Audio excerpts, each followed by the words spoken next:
S. Chan presents Educational Video Lectures. Difficult concepts made easy. Study anywhere, anytime. Welcome to S. Chand Academy, and I am Anmol Bhatia. Today we will be learning the concept of angular momentum in case of rigid body. But before coming to that particular concept, we have to understand certain basic terms and terminologies.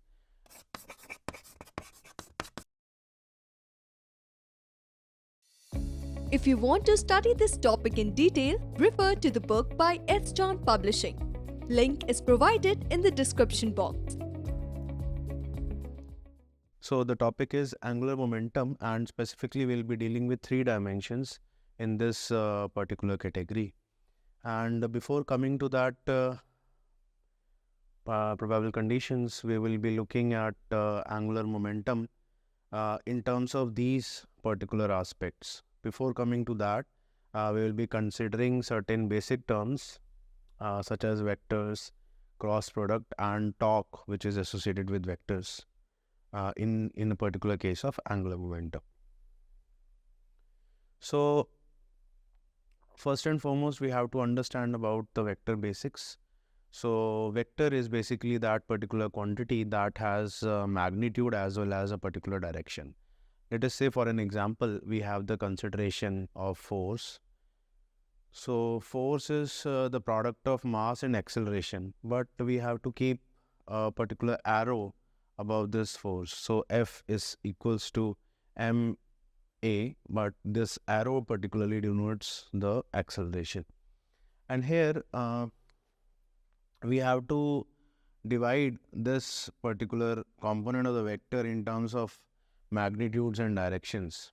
Let's say, for an example, we have this category of a vector A, and it has two components, ax and ay, in two different directions. Let's say in x direction it has a component ax, and in y direction it has a component ay.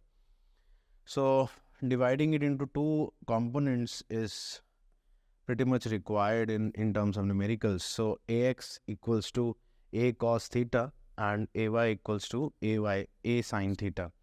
So this cos theta component and the sin theta components denotes the horizontal as well as the vertical component. Now if I want to find out what would be the magnitude of that particular vector, a vector. So for that, I have to incorporate these two components into consideration. Let's say that a vector is equal to axi plus ayj. So I need to consider the coefficient of both of them, and I need to take the square root. I'll get the value of that magnitude.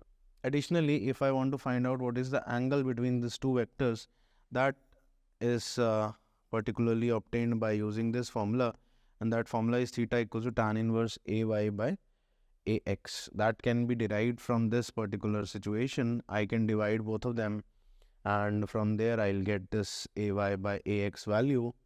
So tan theta would be equals to ay by ax. From there, theta can be obtained. Additionally, if I talk about three dimensions now, the previous one was denoting the case of the two-dimensional category. Now, if I talk about the three-dimensional category, so in this you can see that any vector in the three dimension can be projected on the xy plane. So here, this vector is being projected on the xy plane, as you can see, and this z denotes a third dimension that is required for measuring that angle, and that angle specifically here is that x. So that projection, it is making an angle of phi from that x-axis. Now, if you want to project that particular vector on the z-axis, so that would be done particularly by this upcoming method. So in that particular diagram can be redrawn with the help of this vector expression, and in that you can see that the vector can be obtained in this x and y direction, and this particular vector is a vector, and the component of this vector is a sin theta. So this particular component or this particular vector is making an angle theta with the z direction, and it has an angular inclination, and that angular inclination is this phi particularly. So you have a component which is a sine theta, and that is making an angle phi with the z direction. So we will be resolving this particular component into three different components. One ax, second is ay, and third is az. That is specifically for the three-dimensional coordinates, and it is basically called as the spherical coordinates. So a sine theta is that particular thing which is already the component of a, and if I want to find out the horizontal component that specifically indicates ax, that would be cos phi. And if the vertical component is required, so that vertical component would be sin phi. And additionally, the z direction would have one component which is a cos theta. So two components, a sin theta, one component between x and y, and the third component which is of a cos theta, that is for the z direction. Now this ax, ay and az denotes the three components of a particular vector a. So that would be axi plus ayj plus azk. So if I need to find out the magnitude of this particular vector, that would be under root the coefficient of all these with the squares, and theta, if required, it can be obtained from this particular cos theta expression. So that would be az by a from there, and if tan phi is required, so I can divide these terms. So that would be ay by ax. So this unit vector notation is already been explained. I have explained this notation also. So in terms of three dimensions, I need to consider a particular plane which is the component of this vector. So this vector has a component which is a sine theta, and I need to have this component which is with the z direction, that angle is theta. So a sine theta can be further broken up into two components. One is the horizontal component which is denoted by ax, and another is a vertical component which is denoted by this ay. And the third component, which is az, is a cos theta. Now there is a particular system in which we have to follow a procedure in order to indicate the coordinate systems, and that particular rule is called as a right hand coordinate system representation. Here in this particular category, in case of this three dimensions, you can see that the right hand is used to denote that particular notations, and you can see that the fingers that are moving around the x and this y direction. So from this x direction, the fingers will revolve in that particular fashion from x to y, and this thumb will point towards an upper direction. That direction is z. So this is a particular notation. You need to have this right hand into consideration, and here this finger will point from x to y, and the thumb will point towards the z direction. That is a particular notation that you will be following in the forthcoming numericals.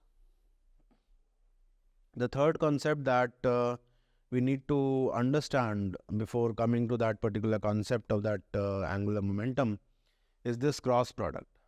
So cross product basically is indicated by this a cross b. So c vector equals to a cross b, and what does it physically interprets? It basically interprets that this the two vectors are perpendicular to each other. Let's say for an example, we consider this case in which a vector and b vector are given to us, and both of them are making an angle of theta with each other.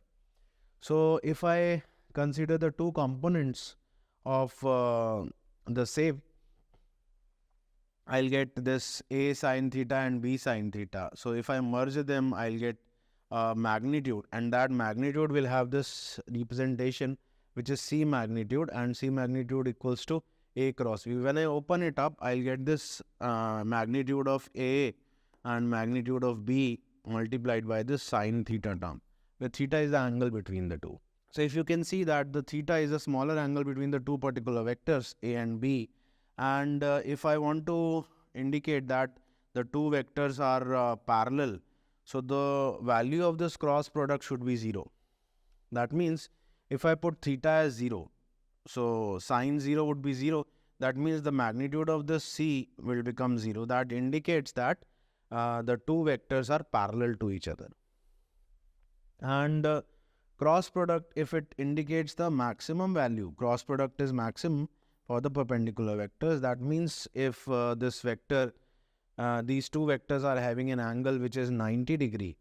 So I can put this theta as 90 degree. So AB sine 90 and sine 90 would be 1.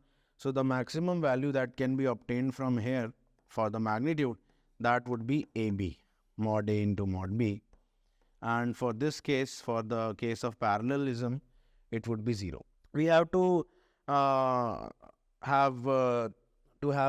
this kind of rules for the cross product, and that rule denote or revolves around these condition that I, J and K must be in a cyclic manner. So if I do the cross product of I and J, so I and J's cross product would come out to be K. Similarly, the cross product of I and K, reverse side, it would be minus J, and the cross product of J cross K, it would be I. So when we move in a cyclic manner, in a cyclic fashion, we'll get that particular value. And the cross product of the same vectors would become 0. So I cross I is 0, J cross J is 0, K cross K is also 0.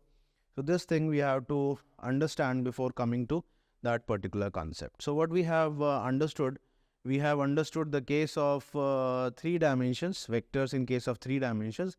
Particularly, we have seen the case of 2 dimensions also. We have seen how to calculate the magnitude of the particular vector which is in 2 dimensions, as well as the vector which is in 3 dimensions. And additionally, we have seen the case of cross product, how to find out cross product and the basic idea behind the related formulas. The right hand rule which is being used in order to get that particular expression. So this right hand is basically, I have told you that the fingers will point towards the X and Y direction and the thumb will point towards the Z direction. So if it is this direction, that is to be considered as the positive one. Otherwise, the negative direction is considered to be the negative. The other direction of the thumb will be considered as the negative one. So there's a procedure mentioned for that particular aspect, and from there I can interpret that these vector cross products are not commutative values. So A cross B is not equal to B cross A. Rather, A cross B is equal to minus times B cross A. That is as per that right hand rule that we have understood so far. Now we would be talking about this distributive property. So distributive law particularly indicates that A cross B plus C, which is valid or not. So in case of this cross product, it is particularly valid. So A cross B, which is this value, and A cross C, which is another value, and in between there is a plus sign, that particular expression is valid for the cross product. And also this cross product also obeys this chain rule.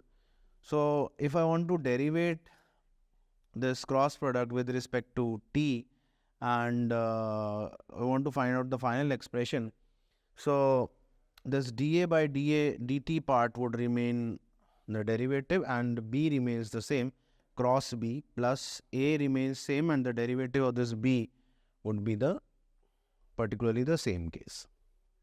Now, if I want to find out the cross product of a particular function, so I would obtain this particular expression. How can I obtain this particular expression? That can be obtained with the help of the use of that matrices concept. So let us have a look at how this concept can be. So let's say I have this A vector, and that A vector is denoted by AXI plus AYJ plus AZK, and this B vector is denoted by BXI plus BYJ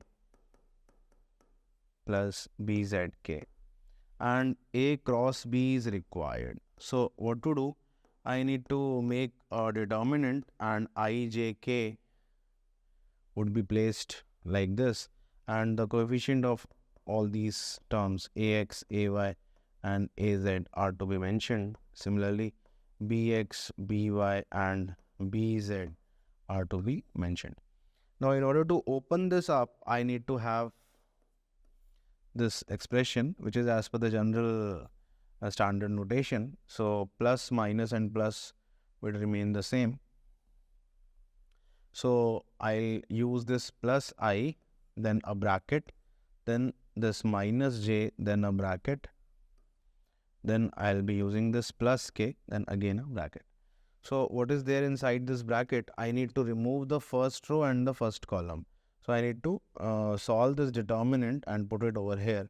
So I need to multiply them, ay into bz minus by into az. That is your first expression, ay into bz minus by into az, minus j. So for j, you have to remove the first row and the second column. That would be ax into bz minus bx into az.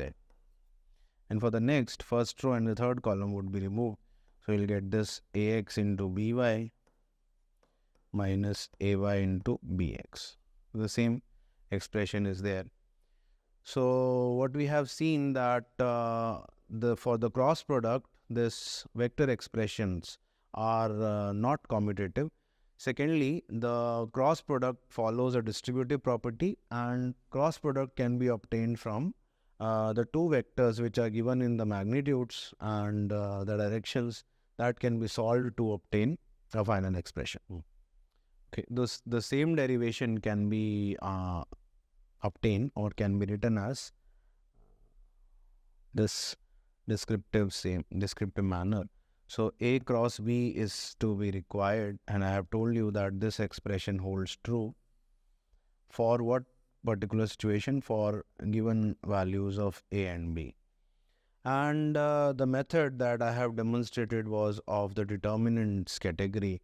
But if you want to use this method, so this also holds true, in which you have to put in the values of both the vectors and obtain the cross product. So one by one you need to multiply this with the next matrix, next with the next vector, and thirdly with the last vector, and you need to use those rules that I have already pointed out, and that will end up with that final expression, in which you need to club all the I vectors, j vectors and k vectors, so that final expression comes in. Now let us understand a concept which is again a basic concept, and that concept is related to the torque part. So torque in mathematics or in vector terms, that is basically the cross product of the force vector with the position vector. So let's say this particular part, you have a circular disc and you are giving it a motion, and it is rotating about its axis, and here you can see that the radius of this disc is r, and it is having a particular force that is used to rotate that particular disc. So this F will have one component, and that component is F sine theta, and if this F sine theta is multiplied by this r, you will get this value or that expression. That expression is particularly called as the torque. So this r and f sine theta term can be clubbed up, and that can be written as the cross product of r and f, because r cross f is equal to r into f into sine theta value. So as per the definition, it is the cross product of the force vector and the position vector with which we apply a particular force. So here this torque is in this direction, and the force is in a direction which is towards the moving side. And as per this right hand rule, if you curl the fingers from R to F and curl the fingers from R to F particularly, the thumb will particularly point towards the torque side. Right. Here, this principle of superposition holds true also. You can have multiple forces together, and those multiple forces would have the multiple number of torque values, and that can be summed up in order to find out the final or the net torque involved. That principle is particularly called as a principle of superposition. Next, you have a numerical, and that numerical is a basic numerical in which you are required to find out the value of A cross B, and where you are given with the two vectors. So this particularly is a case of 2D, right? We will be coming to the 3D case. So, and we need to find out A cross B here. So A cross B is to be found out. So you have to put in the value of A and you need to put in the value of B here. So both of them are required to do this cross product, in which you multiply this 2i with the second bracket, and 3i is to be multiplied with the next bracket, and you used to use those particular rules that I have already illustrated, like I cross j would be k. So in that particular fashion you can put in those particular values so that a final expression comes in. Additionally, if you are required to find out the torque value, so that torque calculation is an application of this particular cross product only, in which you are given with the force and you are given with the location. That means force is represented by this particular vector and R is represented by this particular vector. So what is required? You need to find out the torque. So torque would be R cross F. So I need to use this cross product, solve this cross product to get the final answer. Either you can do this way, or you can elaborate or find the determinant so that the two can be easily solved for the cross product. So this is the basic process to find out the torque if force and location or the position is mentioned to you. Now we would be looking at the case of 3 dimensions now in terms of the torque calculations. So previously we have seen that we would be given a force and we would be given a position vector.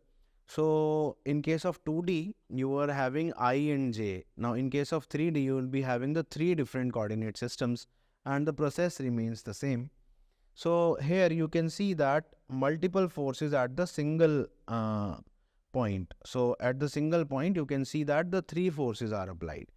So here you can see that this single point, there are 3 components of the forces, or 3 different forces, F1, F2 and F3. And this R vector is the position vector, in which this position vector is denoted by the X component and the Z component. This Y component remains 0. So you have given the values of all these forces, like F1 is given to be 2i, F2 is given as 2k, F3 is mentioned to you, R is also mentioned and theta is also mentioned. As I have told you that this net torque is equal to the cross product of R and F. So R and F are to be multiplied or taken as the cross product. So this F becomes F1 plus F2 plus F3. So put in all these values together so that solve this expression so that this net torque comes into picture. So for all the categories of these forces, the net torque would become a vector product, a vector in a particular situation. So Rx and Rz can also be obtained from that particular formula. Now coming to the angular momentum part. In the linear momentum, you have seen that the basic formula is momentum is the product of mass and this velocity aspect. So in terms of this angular momentum, the technique remains the same, but there are certain changes into the expression, like F becomes tau, mass becomes this I, A, acceleration becomes alpha, angular acceleration, V becomes omega, and X becomes theta. So linear momentum, as I have told you, we have already defined that linear momentum as P equals to mv in our previous videos. But this mass, if the mass of the center of object is not moving, and we say that it is rotating. So we name that particular momentum term as angular momentum, and that angular momentum is denoted by this formula L equals to I multiplied by omega. As I've told you, M is replaced by I and V is replaced by this omega term. Now, we would be discussing three categories of angular momentum in this video. So the first category that we will be discussing is angular momentum 1. And in that angular momentum 1, we will be describing its formula like L equals to I multiplied by omega. Now what is it? Let's say this L is L is basically the case of this particular object, and omega is the angular velocity with which the object is moving. You have to make sure that this rotation is particularly about the principal axis.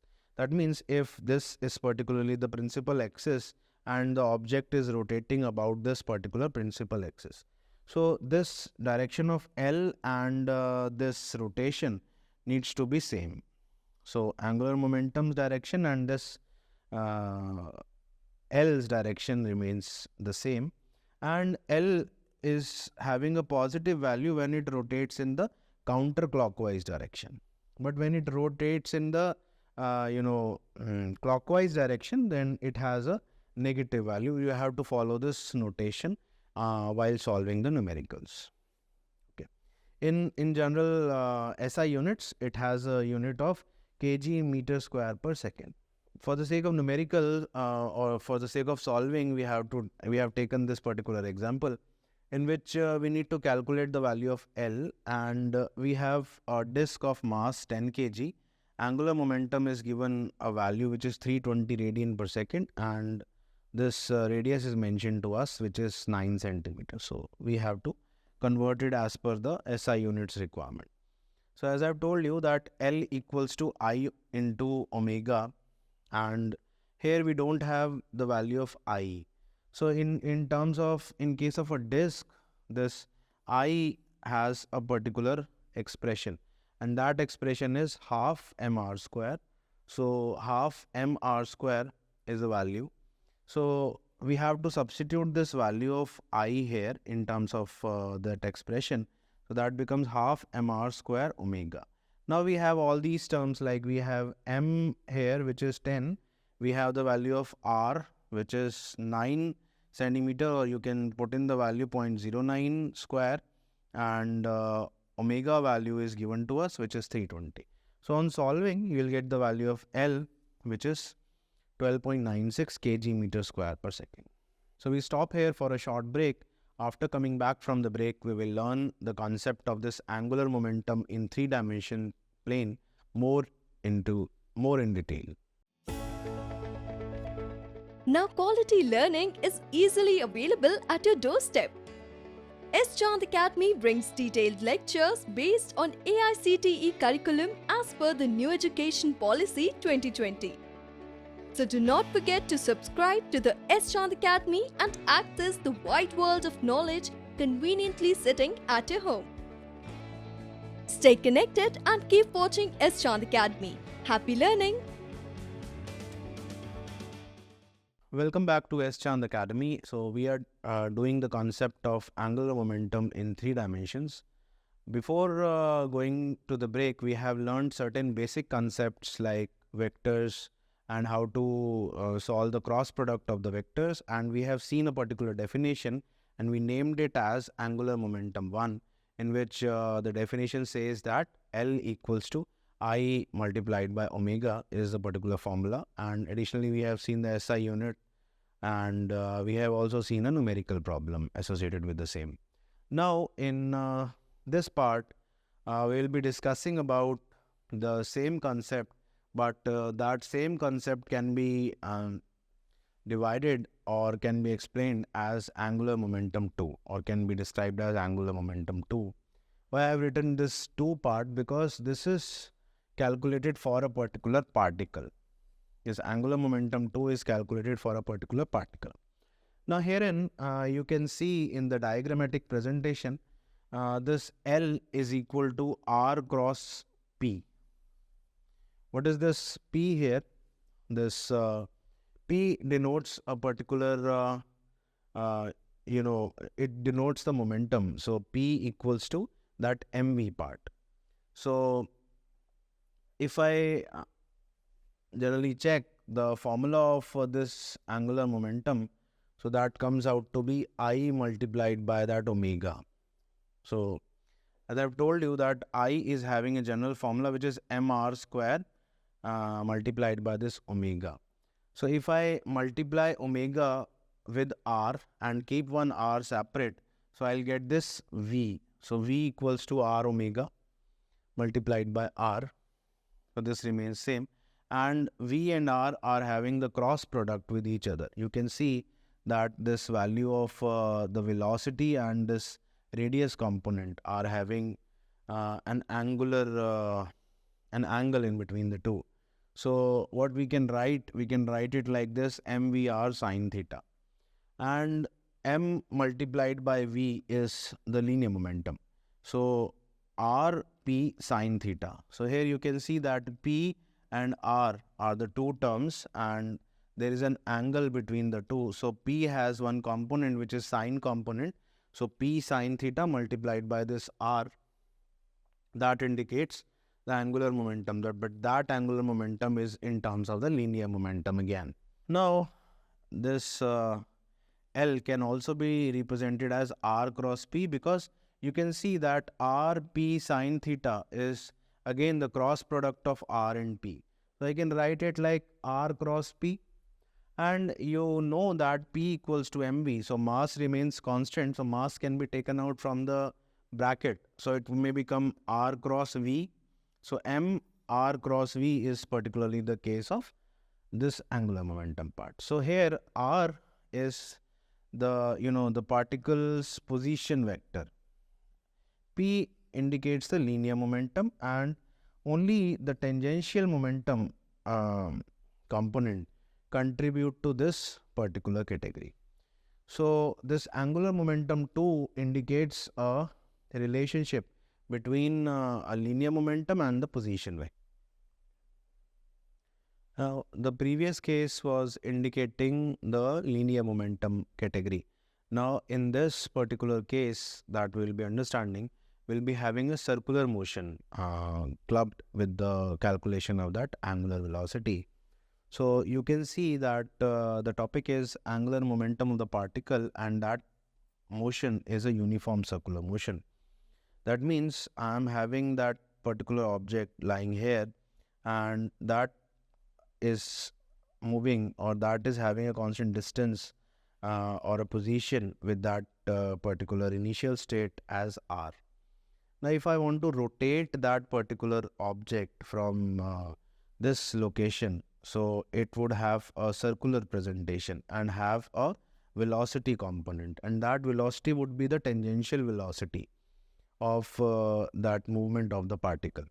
Example, there is a particle that moves in the xy plane. So the particle is particularly moving in the xy plane with the circular path, and that path is having a radius r.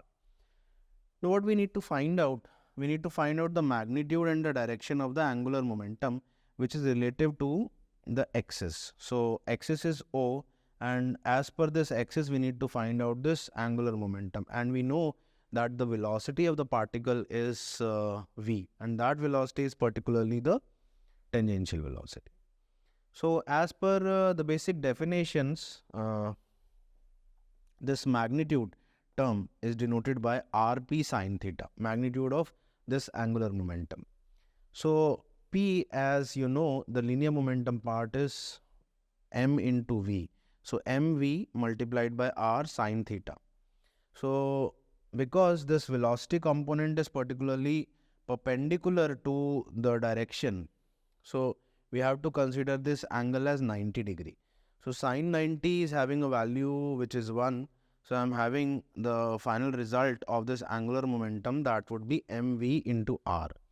So the particle that is having a uniform motion has to have a constant angular momentum about the axis through the center of that particular path. So this is one of the case, or one of the category in which we have particularly proved that this angular momentum would be the constant value, and that angular momentum is having a motion which is about that center of the path. We'll be discussing about the third category of the angular momentum, and that third category I have named it as angular momentum 3, in which the definition is as per the requirements, in which we have n number of angular momentums in a particular system. Let's say we have a linear momentum P1, we have a linear momentum P2, and we have these distances available.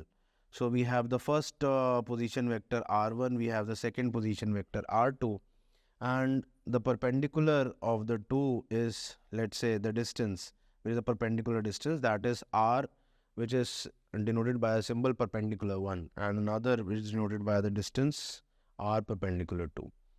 So herein the net angular momentum is denoted by L1 plus L2 plus so on up till Ln, n number of angular momentums if are there. So we can take the sum of all the angular momentums, and that angular momentum can also be described with R cross P. So we have linear momentum, we have position vectors, so we can no doubt convert those expressions with the angular momentum part. But we have to be careful with the sign of each angular momentum value.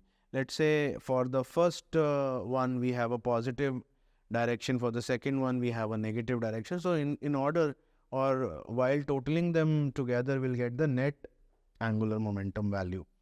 So that would be L1 plus L2. So that can be written as R1 cross P and R2 cross P. If it is, let's say this one is positive, this one is negative, so I can put in those values and I can have the value of this net angular momentum. That indicates the third category of this angular momentum. So far we have understood about the first category of angular momentum, in which we talked about the definition. The second category of the angular momentum, we talked about the usage of linear momentum and the angular momentum.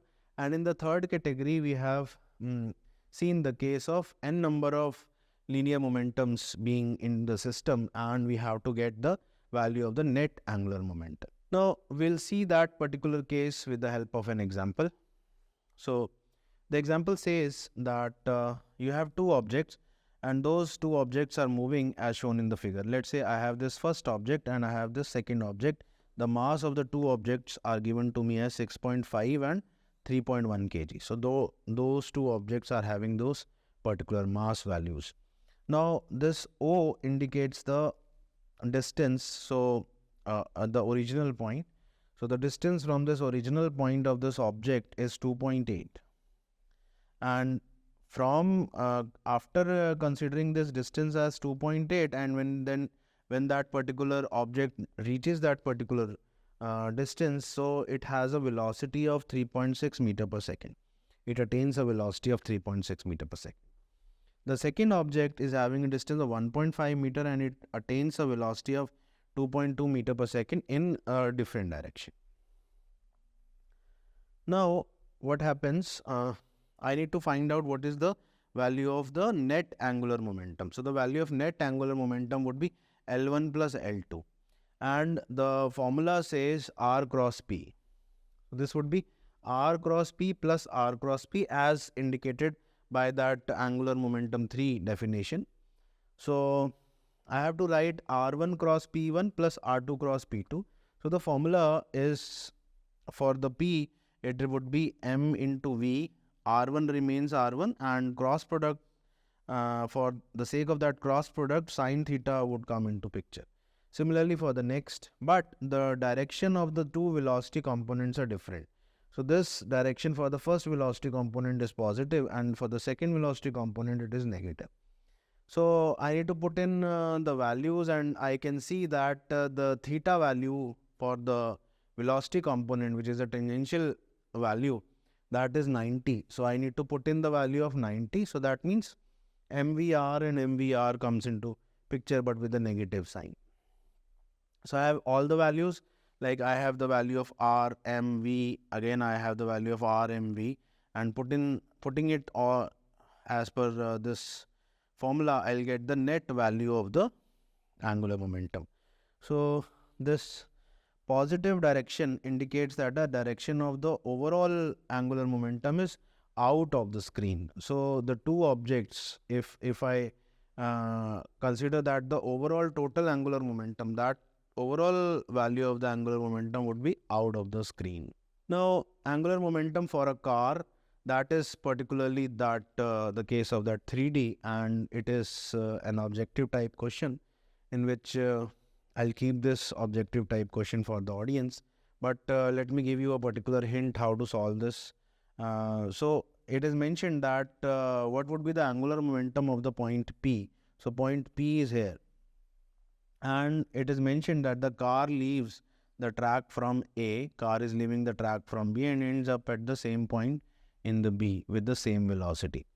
So herein you have to use the formula for this angular momentum and solve it. Angular momentum formula is R cross P. So what you need to use this, you need to use this RP sine theta values, and if the data is mentioned to you, then you can put in the values and get a result or matching as per the options.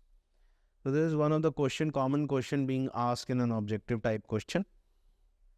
Now, particularly we'll see the case of linear momentum and forces. So linear motion, basically we apply this linear motion to a mass and to a system in which it has a particular mass. So the force that causes the linear momentum to change, that particular force we would be interested in, and that force would be the net force. It would be summation of all the forces, and that is particularly equal to m multiplied by a as per our general understanding. And acceleration can be written as the rate of change of this velocity component. If I consider this m to be multiplied inside, I'll get the value dp by dt. So m comes out to be, is this formula, F net comes out to be the rate of change of this momentum. This is particularly, you can say, this is the second law of motion.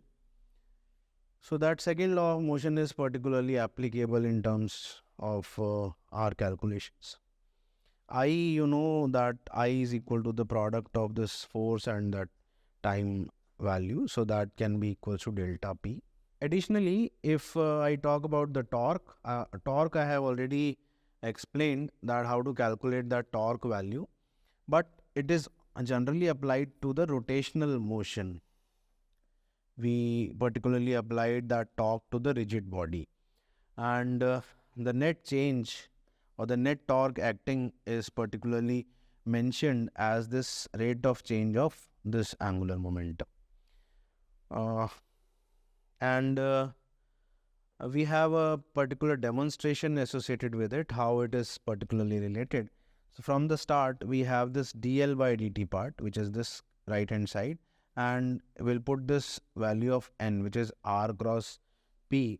So p, you know that it is the mass and velocity aspect, so mass comes outside, r cross v, and we have this derivative. So you can solve this derivative part, which is m dr by dt cross v plus r dv by dt. As I have told you that the cross product is generally applicable. So on solving, you will get this net value, which is r cross f net, and r cross f net would indicate this tau net. So that means this tau, which is the torque, that is particularly equal to this rate of change of the angular momentum aspect. And if the system of rigid bodies is taken into consideration, so second law of motion, or you can say that this law, which is I have proved, which is the net torque, that is equal to dl by dt, that is to be taken into consideration. But we have to check in the different values of torques or different values of this L, and those can be clubbed for particular sign, and the final result would come into the existence. And that is particularly for the isolated system, and for the non-isolated system, this can also be true. What is that example of that non-isolated system? Let's say we have a block of mass m2 and another block of mass m1. It is moving with the velocity v and having an acceleration, and it is connected by the roller, and this is also moving with an acceleration of a and a velocity of v. So net torque is m into g into r, it is mentioned to us. And what we need to find out, we need to find out the expression for the linear acceleration of the two objects. That is particularly required. So how can we do that? So we have two chords connected, and from there we know that v equals to r omega, and acceleration we know that it is d omega by dt. So acceleration is the combination of that linear angular acceleration. So that can be converted into a particular formula, that is dv by dt. So a multiplied by r, or you can say that alpha multiplied by r, that is equal to dv by dt. And as I've told you that this net torque is mentioned to us, it is about the center of that particular wheel, this wheel.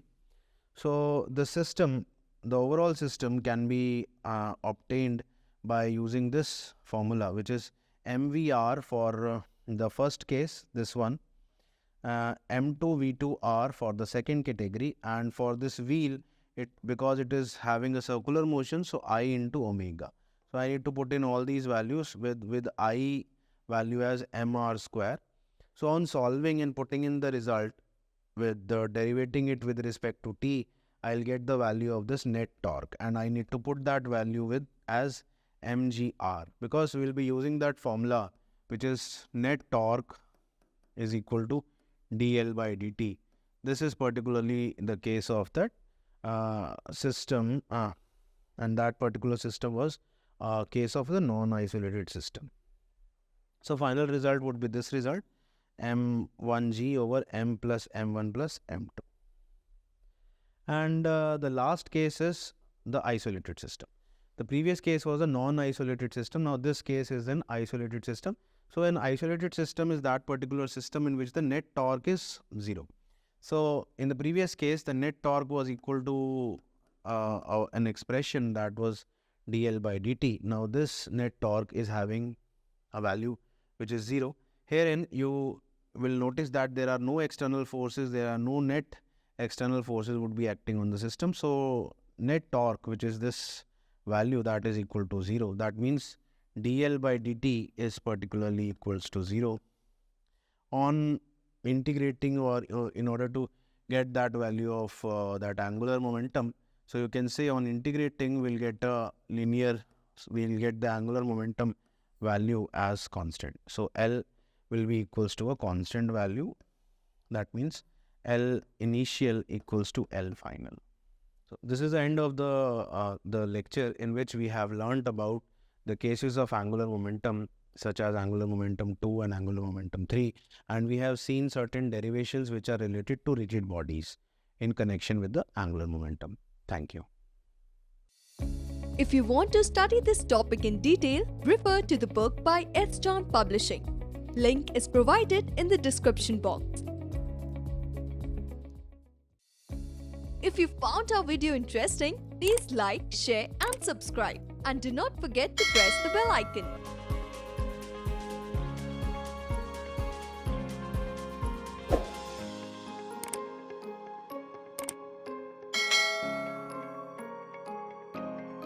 All rights reserved. This video has been prepared for educational purposes only. No part of it may be reproduced or copied without the permission of the copyright holder.